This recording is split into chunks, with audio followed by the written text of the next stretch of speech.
അസ്സലാമു അലൈക്കും വറഹ്മത്തുള്ളാഹി. കടങ്ങൾ വീടുവാൻ.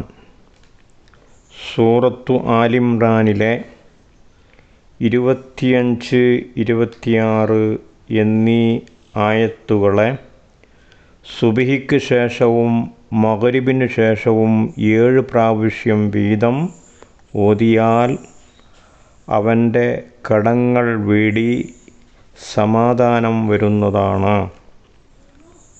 വകൈഫ ഇദാ ജമഅനാഹും ലിയൗമിൻ ലാ റൈബ ഫീഹി എന്നത് മുതൽ ഇന്നക അലാ കുല്ലി ഷൈഇൻ ഖദീർ വരെയാണ് അവൻ ഓതേണ്ടത്. അല്ലാഹു സുബ്ഹാനഹു വ തആല നമ്മുടെ കടങ്ങളൊക്കെ വീടി സമാധാനവും സന്തോഷവും അല്ലാഹു നമുക്ക് നൽകുമാറാവട്ടെ.